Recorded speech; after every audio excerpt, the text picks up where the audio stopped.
Hi everyone, welcome to Vlogbuster TV. Today is October 21st, 2020. Today we're going to look at a Newsweek article with the headline, Donald Trump and Republicans fall short on their economic promises, new GDP report, published on July 26, 2019. This Newsweek article begins by saying that President Trump has overseen record unemployment rates. However, he has fallen short of his economic promise of 3% growth every year he has been in office. Now we're going to tackle this talking point. Newsweek then throws in some economic numbers. For example, GDP grew by only 2.5% in 2018 instead of the initially projected 3%.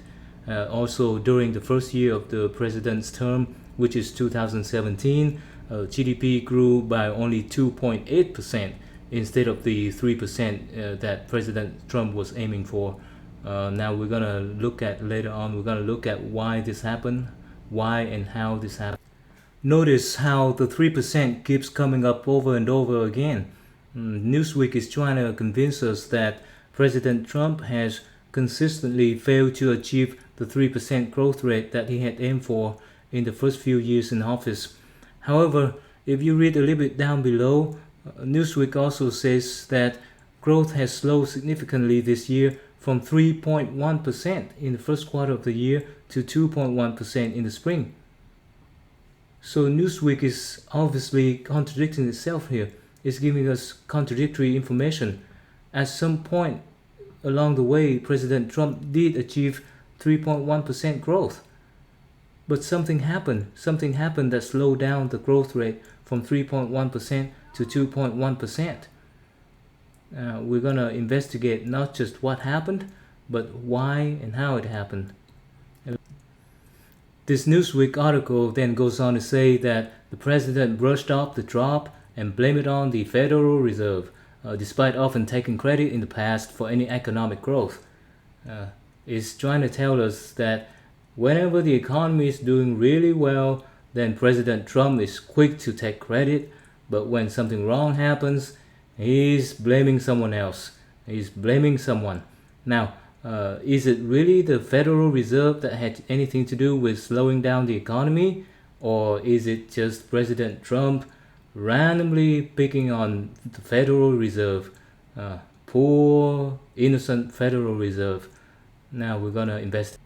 Before we investigate how the Federal Reserve affects the US economy and the world economy, first we need to understand what the Federal Reserve is and who runs it. You can find this information on the federalreserve.gov website. In short, the Federal Reserve is a central banking system established back in 1913 by the Federal Reserve Act. Let's look at some important features of this central banking system. The first one is it has a central governing board called the Federal Reserve Board of Governors. Number two, it has a decentralized operating structure of 12 Federal Reserve banks. And three, it has a blend of public and private characteristics. Note the following very important fact about the Federal Reserve. Though Congress sets the goals for monetary policy, decisions of the board and the Fed's monetary policy setting body, the Federal Open Market Committee, about how to reach those goals do not require approval by the President or anyone else in the executive or legislative branches of government.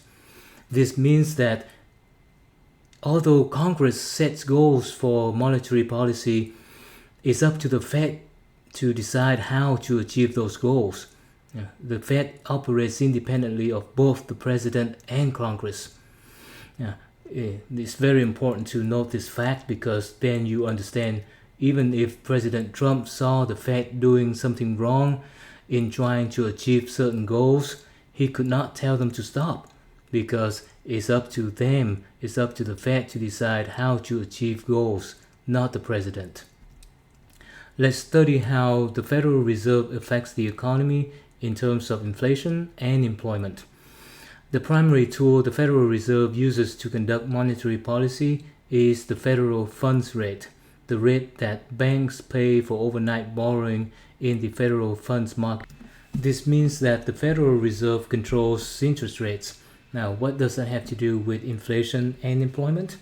Okay, Low interest rates will encourage people to borrow more money in order to buy more goods and services, which in turn will drive up prices and increase inflation.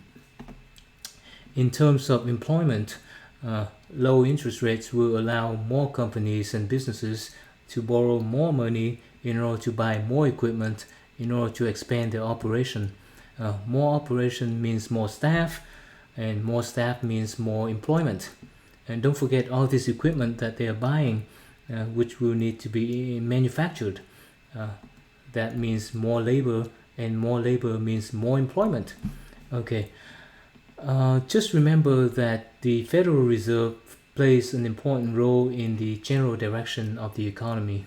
Let's study this opinion piece by Stephen Moore at Fox. This Fox article says that Fed Chairman Jerome Powell finally admitted that the Fed has undershot its 2% annual inflation target consistently for the last several years. What does this mean? Well, this means that the Fed has set its goal to keep the inflation rate below 2%. However, throughout all these years, the inflation rate never reached 2%. As you can see, inflation actually stayed under 2% consistently for the past several years. It wasn't going all over the place. So this means that all this deflationary monetary policy that the Fed was using in order to keep inflation under 2% was actually working against us. It was actually hurting the economy instead of helping it. Here, the Fox article tells us that Trump was the one who kept sounding the alarm, telling the Fed that, hey, you're too tight on the interest rates. It's hurting the economy, it's hurting growth. However, since Trump has no direct control over the Fed, his word kind of fell on deaf ears. Now let's continue reading this Fox article. Remember, near the beginning of the video, we were going to investigate why the growth rate kind of dropped from 3.1%, which was Trump's goal, down to 2.1%. Here you see why. In February 2018, the Fed foolishly squashed a robust, full employment, rising wages recovery because he bought into the Fed's wrong-headed Phillips curve thinking, which posits that growth and wage increases incite inflation. Okay, so even though inflation was under control, it stayed below 2% all this time, but still Jerome Powell decided to, squash a robust economy anyway by raising interest rates. So here's our why. This is the root cause. Let's study briefly this New York Post article, which will give you the why and the how. Here, the New York Post article gives us the how and the why.